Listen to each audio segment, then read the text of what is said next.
అంటే ఇక్కడ ఒక వివాదం ఉంది. అంటే తండ్రి పార్థివ దేహం అక్కడ ఉండగానే జగన్ గారు ముఖ్యమంత్రి అవ్వడానికి ఆరాటపడ్డారు అనేటువంటిది తెలుగుదేశం వాళ్ళు విమర్శ. అది చాలా పొరపాటు అండి. అదే దాని గురించి మీకున్న నాలెడ్జ్ ఏంటి, మీరు ఏం చెప్పదలుచుకున్నారు? ఈ సంగతి జగన్ గారికి తెలియదండి. అసలు ఈ విధంగా సంతకం అవుతుంది నాకే తెలియదండి. ఎవరో వచ్చి సంతకం పెట్టాలి జగన్ గారికి అంటే మేము రాజశేఖర రెడ్డి గారి అభిమానం, వాళ్ళ కుటుంబం అంటే అభిమానం కాబట్టి పెట్టడం జరిగింది.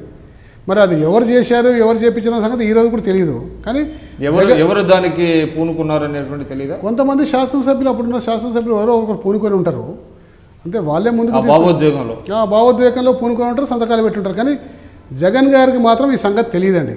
అసలు ఆయనకి ఏమాత్రం కూడా సంబంధం లేదు.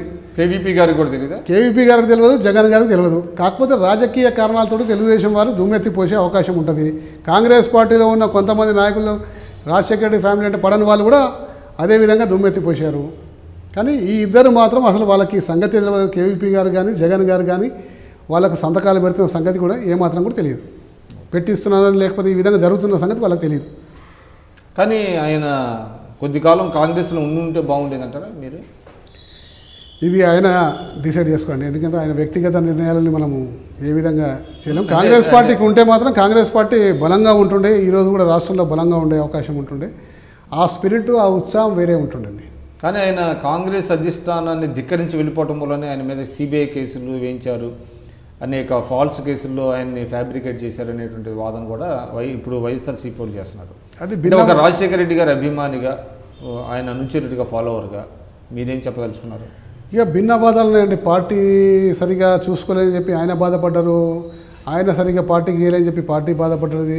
మొత్తానికి ఒక మంచి నాయకుడిని మేము కోల్పోవడం జరిగింది, జగన్ గారిని. అంటే మీరు ఎందుకు ఆగిపోయారు? ఒక దశలో దాదాపుగా మీరు వెళ్ళాలి అనుకున్నప్పుడు బొత్స సత్యనారాయణ గారు కూడా మీకు ఫోన్లు చేసి మీరు వెళ్ళొద్దు, ఆగండి అని చెప్పారనేటువంటి అంతదానికే రాలేయండి. నా మీద ఒత్తిడి ఉండే కానీ నేను ఎన్నడూ కూడా పార్టీ విడిచి వెళ్ళిపోతా అని చెప్పి నిర్ణయం తీసుకోలేదు.